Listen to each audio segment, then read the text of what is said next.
Yeah, so this was at the SSA Convention. This is some thoughts that have kind of evolved for a while now that was originally working on with Daniel Sazin.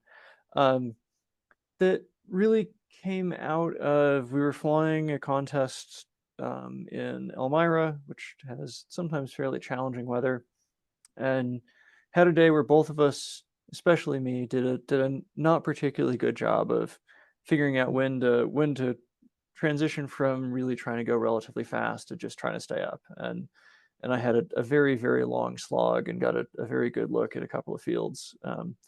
And so, we sat down afterwards and started trying to think about, well, how do we tell better when we can be, out there pushing for speed, and when do we need to dial things back and just focus on staying airborne and getting reconnected with good conditions. And there's some kind of previous stuff we did about it, but we ended up having to bake a whole lot of approximations and whatnot into it. And it just felt like there was going to be a more elegant way. And so I kind of took that back, and actually there's some really nice connections to the notion of being connected. So is everyone familiar with the idea of gear shifting? I guess maybe that's a good place to start. The kind of colloquial. And unfortunately, I can't see the Soaring Center, so hopefully. Yeah. We've got yes and no in the room. All right. So there's a lot of times in cross-country soaring when everything feels like it's really easy. In some ways, it's often easier to fly cross-country than it is to fly locally. And that's generally true up into the point when it's not anymore. And it feels like you just kind of flew off a cliff, right? Everything was going fine. You were bumping along. Everything was really good. And then all of a sudden you're like 1,200 feet looking at a really crummy little field and scratching it, 1/10 of a knot if you're lucky. And, there's a recognition that if I just made the transition from trying to go fast to trying to stay up a little earlier, maybe I wouldn't be scratching in that 1/10 of a knot, right? And so that's the idea of gear shifting, right? Where you have a high speed gear for going fast and a low speed gear for staying aloft. And the question is, when do I try to jump between them, right? And if I do it too late, then I land out or I have to scratch out on a 1/10 of a knot. And so I'm going to talk a lot about risk in here because it's really how Daniel and I were thinking about this. And I mean sporting risk here. So this is not safety risk. It's not, I'm not worried about crashing the glider. I'm worried about having to land out, right? And so, classic speed to fly and cross-country theory, we, imagine you've all probably, if you've read Reichman, you've seen a drawing like this, right? You have a glider that climbs up and goes into a thermal, it climbs up to the next thermal, goes to the next thermal. And, the classic speed to fly or cross-country soaring idea is how fast can or should I go in between thermals to make sure that I go as fast as possible. Okay. And then I go this speed until I get scared. Right. And in reality, we kind of back it off a little bit as we get lower, which is already kind of an interesting insight. But we end up forcing a whole lot of things in cross-country soaring into this paradigm, right? So, right, if you're familiar with the McCready number, right, the McCready number, you can take a look at this picture. You say, I think my thermals are this strong or my climb rate's going to be this high. So I dial up the McCready number and it tells me how fast to fly. And then then you end up with, oh, but that feels a little too fast. So let me dial the McCready number a little bit differently for a bit of conservatism. Or, hey, I'm going to dial the McCready number up so that it gives me a lower glide ratio and gives me a conservative glide to my, in my glide computer. You end up hammering all of this stuff into this picture, which isn't really right. And so when we talk about risk management, again, that's sporting risk management. The questions we really want to answer are, can I get from A over here to, either B could be here the next thermal, or B could actually be further along, right? A thermal in the future could even be a turn point or could be getting home. And let's say I'm trying to get to this later thermal. And when I fly through this middle thermal, I need to ask myself, do I need this thermal to get where I'm going, right? Because it's not just, is this thermal going to make me fast? Is this thermal going to keep me from landing out? Should I stop for it? And then on top of that, I can layer how fast can or should I go in between thermals. But, that doesn't matter if I don't keep soaring. And that's really hard to fit into the kind of classic picture here. But it's even worse than that, right? Because thermals don't look like this. It's not like I have one thermal and then 5 miles later I have another thermal, and then 5 miles after that I have another thermal, right? In reality, they're all over the place, right? And that makes it even worse because now I've got to think, what route am I going to take between thermals in order to get where I'm going? Because it may not be this nice, clean thermals every 5 miles picture. Okay. Some of you may have had, if you try to fly your classic speed to fly theory, you dial in your McCready number, and sometimes if you fly that by the book, you may very well not get to the next thermal before you run out of altitude. So that's a problem. And so we got to deal with that issue and the fact that thermals are scattered all over the place, right? And so let's imagine this kind of chaotic scenario a little bit more, and we're going to try to apply something called percolation to it. And I'll dive into that a little bit later. And dive into that now. And like the way to think about that is, right, so here's all those thermals that we had a second ago. And rather than looking at them from the side, I'm going to look down on them. So each of these little yellow circles is a thermal, right? They're scattered all over the place. And from the top of each thermal, right, I can draw a line out and say, this is how far I can go from that thermal with the altitude I'll gain in it, right? And this is sort of the necessary condition for cross-country soaring, right? If I can't get to the next thermal, then there is no cross-country soaring, right? So from the top of this thermal, I've got to be able to glide to the next one. And you can see sometimes that's easy to do, right? From this thermal, I can get to a bunch of them, a couple of them anyway. From some thermals, it's a lot harder, right? This very first thermal, there's only one of them that I can get to, and it's only barely.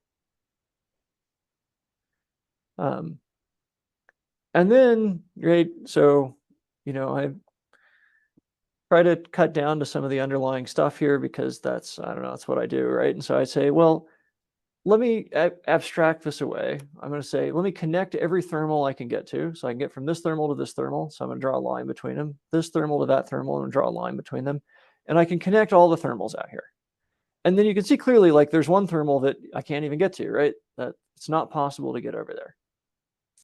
And this is great, except that, right, I don't know where all those thermals are. If I did, it would be easy, right? I'd just say, well, let me ignore, all those glide rings are boring. Here is, or confusing maybe, here is that graph, right? This is, in the kind of technical mathematical terms, we call this a graph, right? You have thermals or nodes on the graph, and you have edges or glides between the thermals. And you can go anywhere on this graph by going this thermal to this thermal, right? Sometimes you have more than one option, and you can get anywhere by going from point to point to point. So this is, right, if you're mathematically inclined, we'd say we could apply some graph theory to it, right?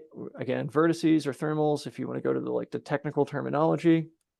And the question for cross-country soaring is there a path that connects my waypoints that I want to be at? So maybe I start here and I have a turn point over here. And the question is there a collection of glides that takes me from where I am to where I want to be?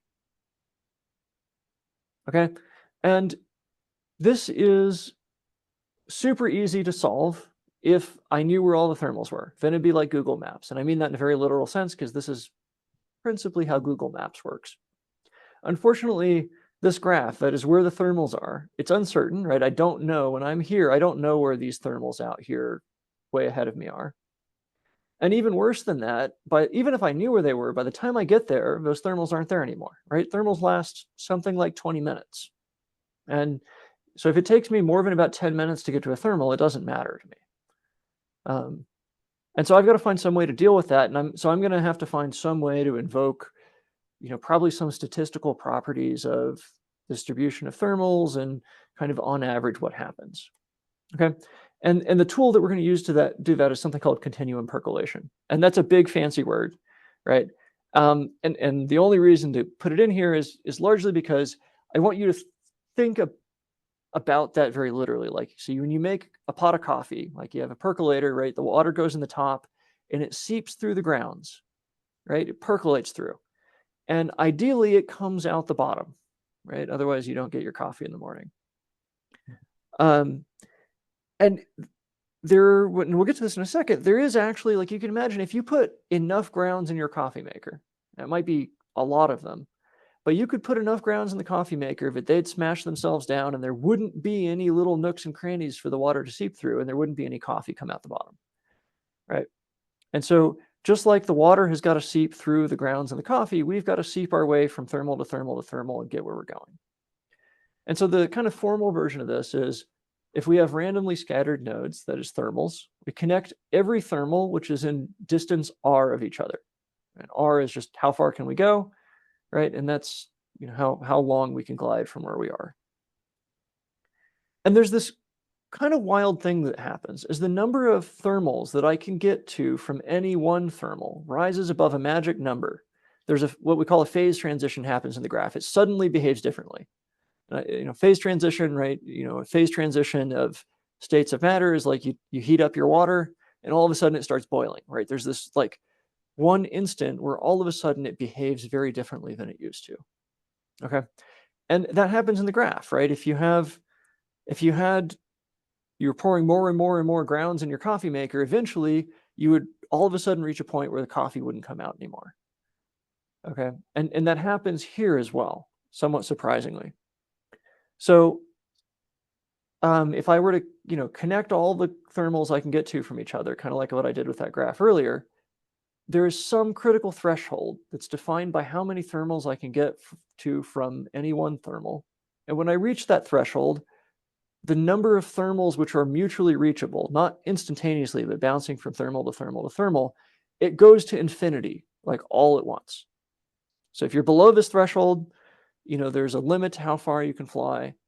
And if you get to that threshold, then all of a sudden it would the sort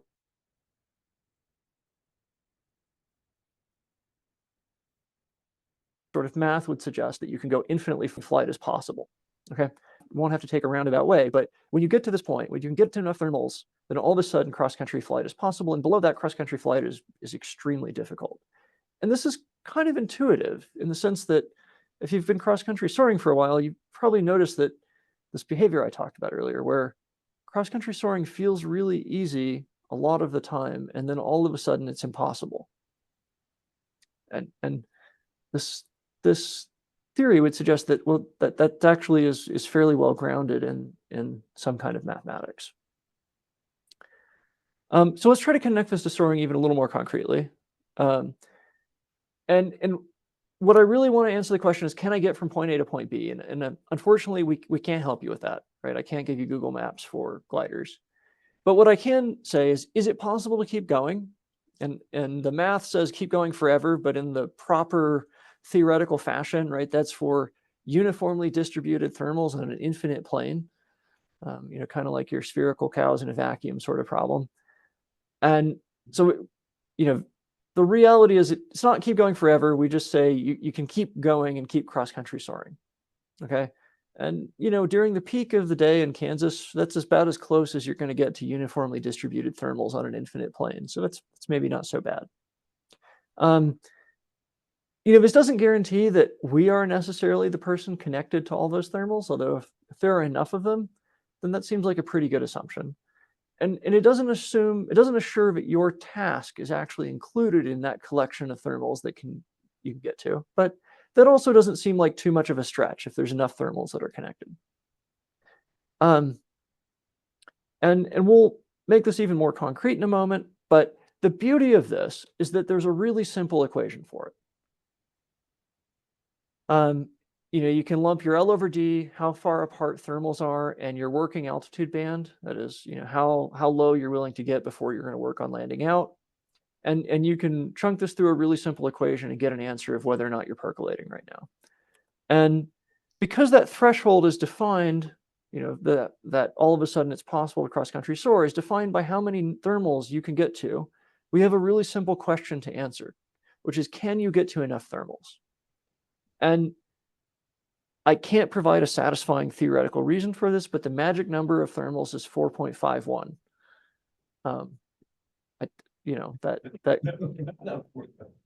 What's that? We like it. We like that it's a number. Too. Yep. Where'd you get? It's not 4, it's not 5, it's 4.51, on average. Is that the number that Daniel uses? Because he's pretty successful at this. Well, we'll get to that in a second. We actually we came up with a number close to that using a totally different way. So that's kind of satisfying. So here I have kind of that picture again. So I've just randomly scattered a bunch of thermals out in the middle of this 200 by 200 kilometer box. Okay. And so I'm thinking I'm in my labella. So I have an L over D of 30. And so this P down here, I'm saying I'm at 1/2 of the needed percolation. So I'm below the percolation value. I'm at 1,800 feet above when I'm going to start landing out. So that lets me go about 10 miles. Okay. And given the kind of density of thermals I see here, what I've done is any thermal, if I can get from this thermal to that thermal, I color those thermals the same color. Okay. And so what this means is, right, this group of thermals, I can get anywhere in here, but I can't get to that one.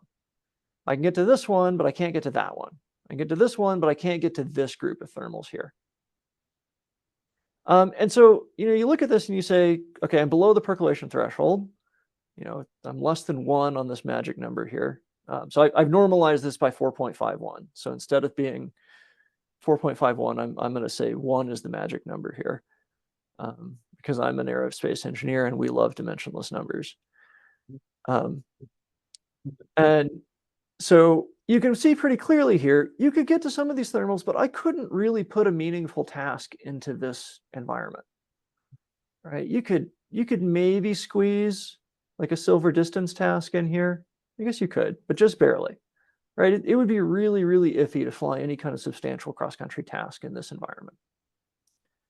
Okay, so let me crank this up a little bit. Let's say I can get to 2,500 feet, above where I'm going to land out. So you think maybe 3,500 feet AGL. I'm still in my labelle, so I have an L over D of 30. It seems like a decent cross-country L over D kind of thing.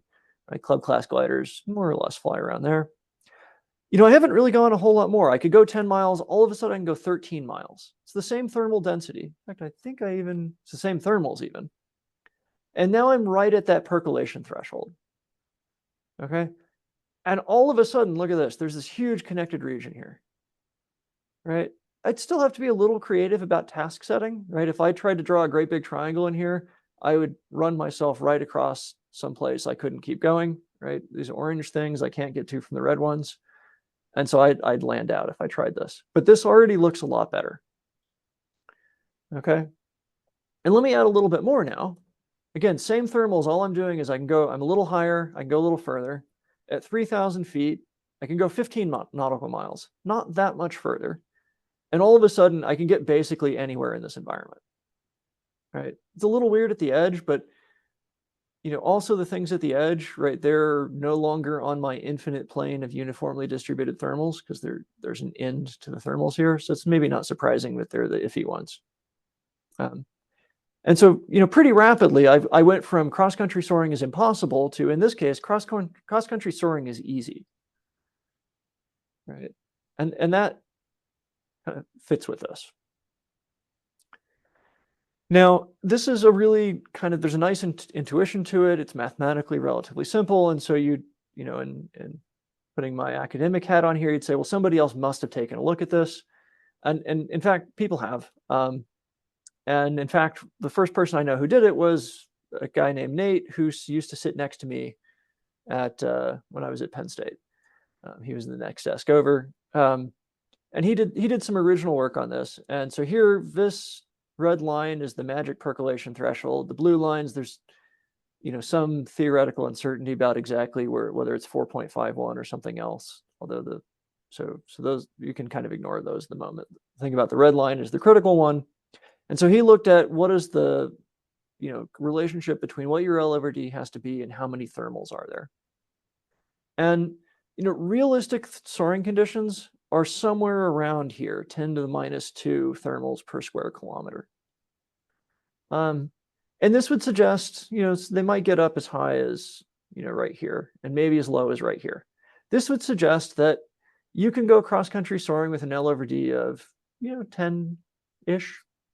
And when Nate originally did this work and we were talking about it, we kind of were underwhelmed by this because we were really hoping to come up with some nice, Everyone knows it's easier to fly cross country when you get an LRVD above 30.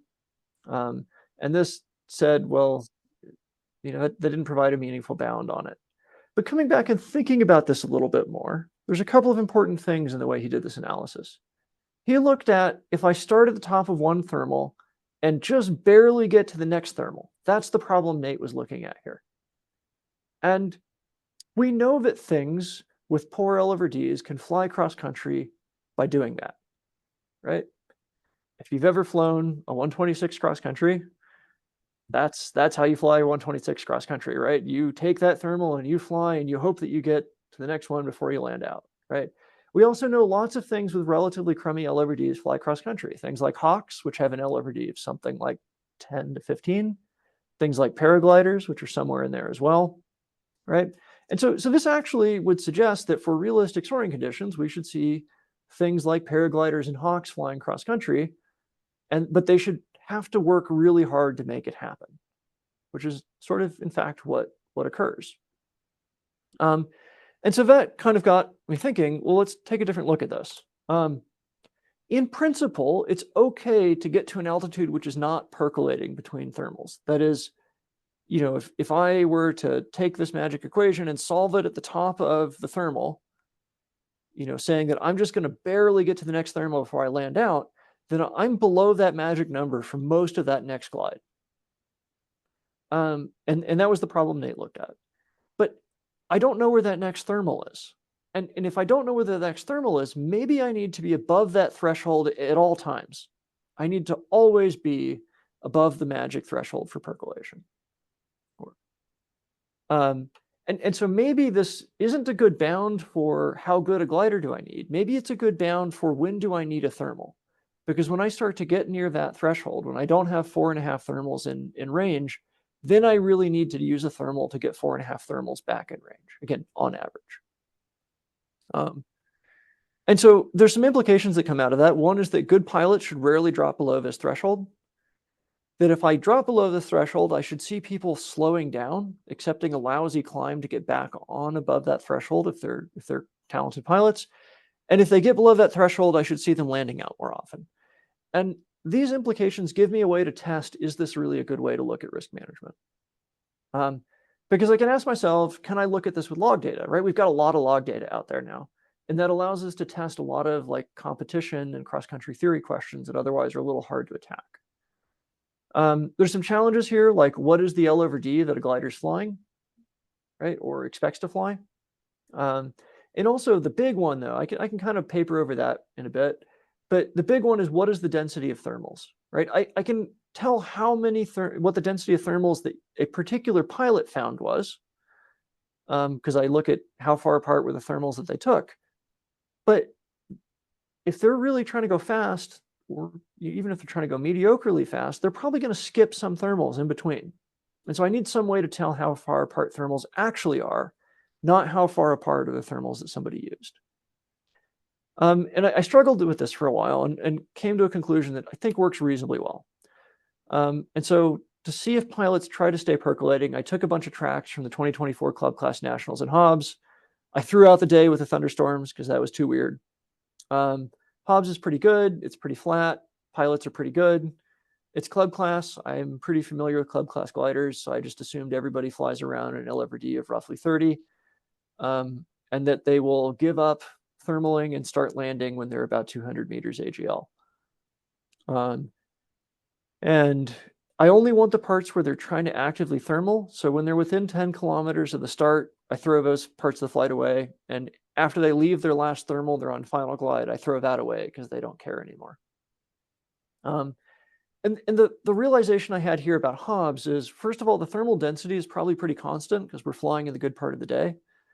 And that there is probably somebody out there in that contest who will use every decent thermal they find. And I can use that person to figure out how far apart thermals are, what the thermal density is. Right? I have been that person at a contest, so that seems like a pretty good assumption. So, and then I have a whole bunch of other pilots flying on the same day, so I could look at them. Okay, so let's take a look at this. So this is the day winner on one of the days at Hobbs. the thermal spacing on this day, decent thermals are about 10.5 kilometers apart. Okay. And so what you see here, this is, I run it through that little equation and I calculate what is their percolation value at every point in the flight. And I've plotted it as a histogram here. So this is sort of like the statistical distribution of their percolation value. And so you see up here, they spend almost all their flight way above percolation. This black line here, that's percolation. So they do occasionally get down there.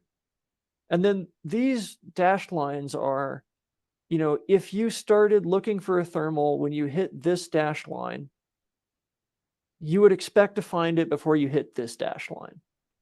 Okay, so this gives a bit of wiggle room around that because, you know, you can't expect to necessarily find a thermal right at percolation. So a couple things jump out. First of all, this pilot always takes a thermal before they get into this place, right? They run it basically right down to, if I didn't take this thermal, I might get below the percolation threshold before I find the next one, right? Because I'm less than one thermal distance away from percolation. And that seems to be where they take a bunch of their thermals. Okay, so that's already sort of instructive. They spend almost no time below this, where, you know, maybe they tried to take one here, it didn't work out, and they went and they took exactly the next one that they found, right? They spend almost no time below this. And the other interesting thing we see here, so here I've got the percolation values plotted over time in the flight, is if I go look at these places where the percolation value gets really tiny, it really looks like this pilot is trying hard to get back further above, right? You see all of these little attempts at a climb until finally one of them hits, so they go back up, and you can see that they don't seem to be trying nearly as hard until, you know, they're not trying all that hard. They got a decent thermal here, but they might be trying a little bit harder up there. And that's a pretty common thing that, you know, if I look at a whole bunch of these flights in Hobbs, this is a pretty common pattern that people will take a thermal when they're at a percolation value, you know, of something just under 2, and seem to try to spend most of their time up there. If I look at all of the flights at Hobbs, the fraction of each flight which is above the percolation threshold, almost all of the flights are, right? There's a few flights down here, but basically nobody spends more than 20% of a flight below the percolation threshold. And they probably landed out. So almost everybody is spending 95% of their time percolating. Most of the time, pilots actually start thermaling while they're percolating, but on average, they start thermaling about 2.5. Okay, so if I wind back a second, right, you know, that's not a small value, but that's on the lower end of what we're looking at here. And that sort of makes sense, one, because when you fall, you don't want to fall below percolation because you're not guaranteed to find a thermal. If you know, basically, I'm going to go down to percolation and then try to find a thermal. If you don't find a thermal, you're in trouble. So you kind of need like one mistake maybe, or one miss. And you also have the effect that, you know, if you're starting to get down where you don't think you're going to find another really good thermal before you get to percolation and you found a really strong one, you might expect somebody to take it. So, you know, on the lower end, but still above percolation is not an unexpected place to find people starting to thermal. So this suggests that might be, you know, this might be a kind of decent way to look at, or it might be both a decent explanation of how people manage sporting risk and maybe a decent way to look at it. The problem with this is I can't answer the question of whether you fly slow if you stop percolating. There's a number of flights in Hobbs, but it's just not enough. Luckily, WeGlide has kindly provided a huge database of flights from Europe. So I have 21,000 flights with about 300,000 thermals in this database. They're anonymized, so I don't know who they are. I actually don't even know anything about their aircraft, which makes it a little bit complicated. You know, I'm assuming an L/D of 30, which is good for probably a pretty wide variety of gliders. You know, McCready 3 is about L/D of 30 for a lot of gliders.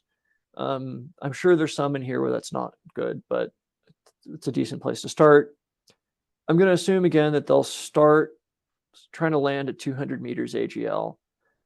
Incidentally, there are some people for whom this is a bad assumption. I found a couple of flights where people started thermaling at more like 80 meters AGL, but I can't do anything about that. So, And I'll look at the percolation value they have at the start of each thermal, and I look at how strong that thermal was. Some tricks that I had to do, like limitations here, right? I don't have that kind of slow person or the person that takes every thermals. So it's a little hard for me to abstract thermal density. So I just assume that they, on average, start thermaling at a percolation value of 2.5. Same thing that people did at Hobbs. And then I'll go, based on that distance, I'll calculate the percolation value at every thermal they took. And because each of these people are flying on different days and all this stuff, I'll just, take the average thermal strength each pilot found, and I'll divide how strong a thermal was by, the average on a day. So they'll kind of be normalized to 1. Again, I'm an aerospace engineer. I love dimensionless numbers. Okay, and then I can answer this question. So this is a really busy plot, but it's a really interesting one. And so what you have, each of these kind of weird slices, this is a histogram, so a distribution of how strong the thermals were when someone started percolating at, in this case, about 2.75, or started thermaling at a percolation value of about 2.75. Here is a distribution of the strength of thermals for pilots who start thermaling at a percolation value of about 2.5, 1.5, 1, etc. And so you can see pilots tend to not accept slow climbs until they start getting below about 1.5, right? And they actually don't tail off too badly. Even at 1, you're giving up, it's not trivial. This is, something like 90% of the thermal strength you would use otherwise. That, if you're a contest pilot, that's meaningful. But it's not totally killer. But what we see is as they start getting below that, pilots start getting really, really desperate, right? And again, this is not exactly a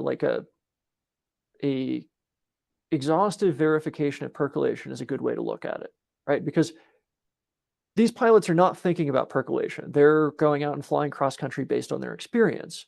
But the interesting thing is that if I try to explain their behavior with percolation, it seems like I can explain some of that behavior, which indicates this might be a good way to think about risk management. And it has some kind of cool connections we'll get to in a second. And this is just sort of a validation. The distribution of, when people start thermaling, the percolation value at which they start thermaling looks kind of like the Hobbs data set, just not quite so jaggedy because I have a lot more data now. The fact that it's centered at 2.5 is a bit artificial because I sort of forced that with the way I analyzed it. But so the last questions, if you don't percolate, are you going to land out? Unfortunately, I don't know who landed out in my current data set. I've been talking to WeGlide. They're working on putting together a data set that has this instrumented so I can start answering that question.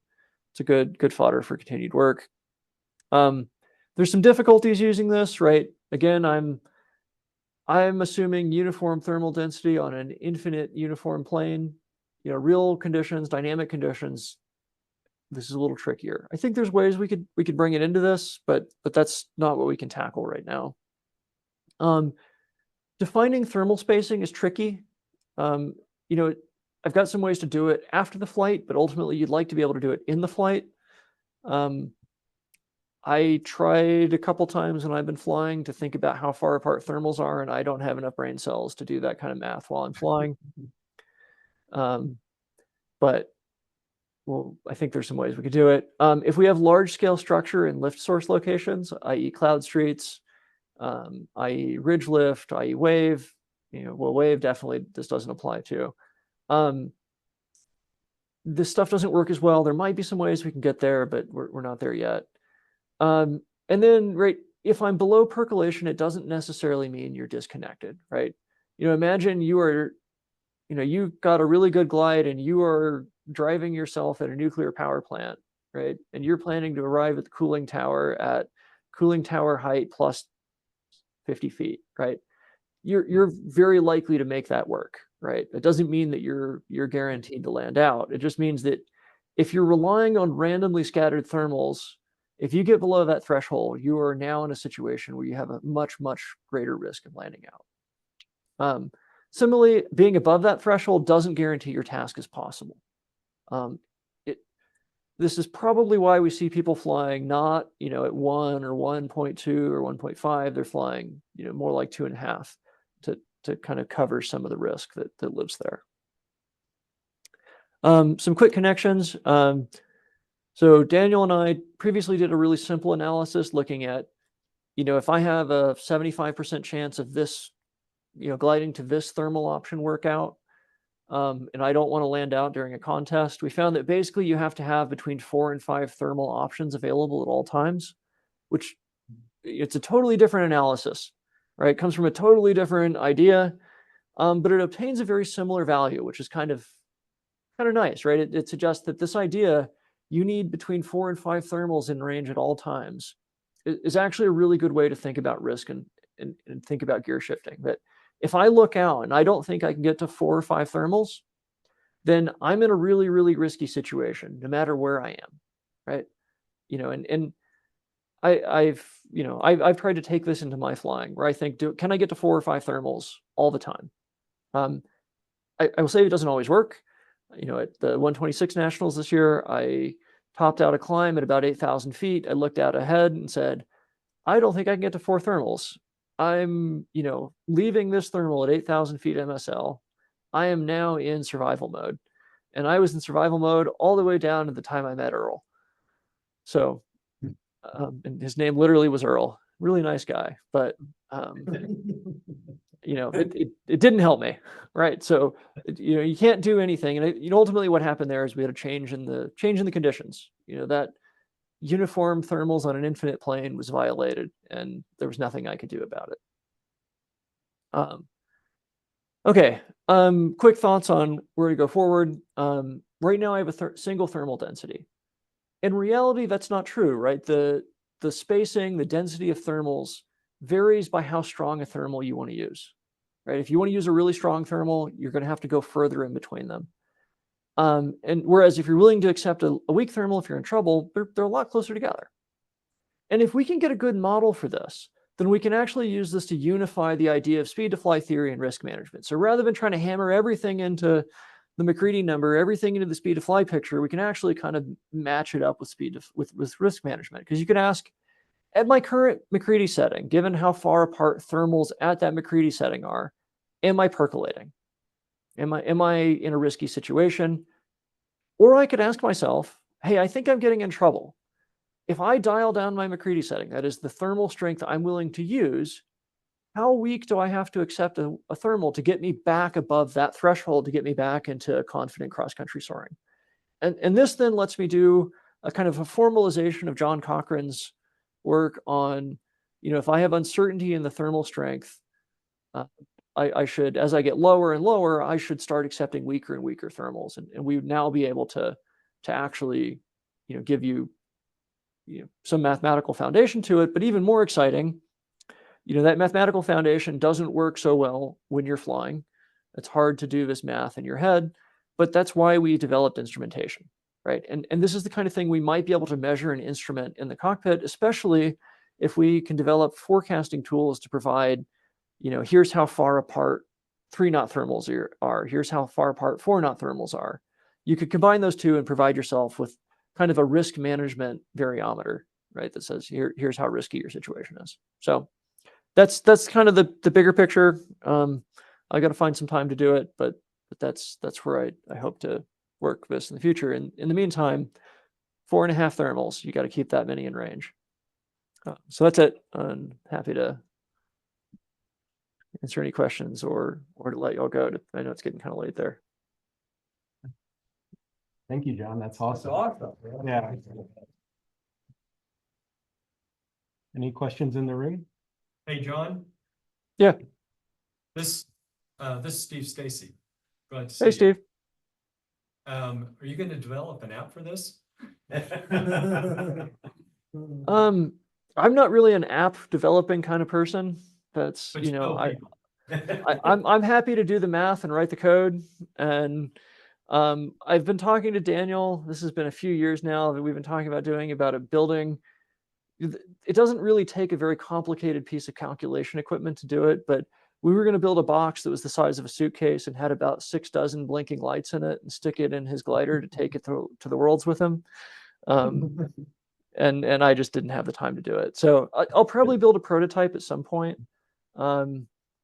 Ultimately, like, building a prototype, writing a cool paper, doing the neat analysis, that's the world I like to live in, and I'll let somebody else take that and turn it into an app. It's good to hear from you. Yeah, you too. Any questions online?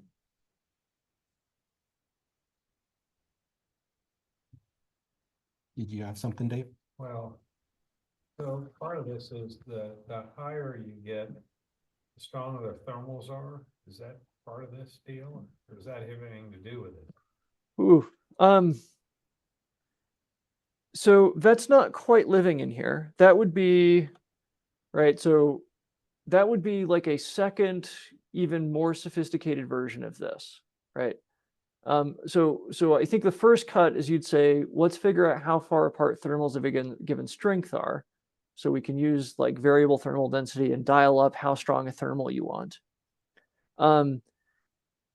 This would get a lot trickier to do when you start having thermal strength varying with height. There are some ways I think you could do it. It starts getting a lot more computationally intensive because the really nice, clean, the math that turns it into a simple algebra equation doesn't work anymore. And so I'd have to spend some time thinking about it. You might have to just brute force it with basically run a simulation at every point where you're flying. And we probably could do that at this point, but it's a couple steps further. One question, Steve Seibel here. It seems like some of these ideas would be much easier to put into practice on days when there's cumulus clouds, right? I mean, if your fundamental question is, can you reach 4.5 thermals from the top of your thermal, wouldn't it be much easier to figure out on a day when there's cumulus? Totally. I mean, that's, like I said, that's how I'm flying now, right? I look out, I top out a thermal, or actually at any time, I look out ahead and say, do I think I can get to 5 of these clouds before I land out, right? And that works really well. But this instrumentation that I'm kind of envisioning probably is more useful on a blue day or as a way to backstop that. Okay, thank you. John, if you look out and you can see that you can make it to a lot more than 5, is that helping you decide to up your McCready or? Well, so once you can make it to 5, right, the McCready idea is optimal, right? You will not go faster cross country than you will flying the McCready number, right? If you're gliding to a thermal, thermaling it up, gliding to the next thermal, right? If you're flying in an energy line, that's a little bit different, right? But if you look out and say, hey, I can get to 37 thermals, I can go fly V&E now, you will still fly slower than you would if you flew at the McCready indicated speed to fly. Now, what that does say, right, is you could say, well, if I can get to a whole bunch of thermals, I don't need to deviate. I can just drive along the course line, or drive to the group of 5 thermals which is closest to course line. Or if I get to that many thermals, I probably can string together a really good energy line, which kind of blows up all the speed to fly stuff and is oftentimes faster. Interesting. Any other questions? What really is percolation? What is that? It's well, from a brass tacks perspective, it's can you get to 4.5 thermals from either where you are right now or from the top of a given thermal. I guess I'm arguing I think the answer should be you should always be able to get to 4.5 thermals, right? That is. So it's an altitude then, given your L over D. Right. Yeah, in the simplest version of it, it's an altitude, right? If you had the ability to think about variable thermal densities, you could dial this and say, hey, let me dial this thermal strength down until I know I can get to 4.5, right? And so it's a little more sophisticated than an altitude at that point.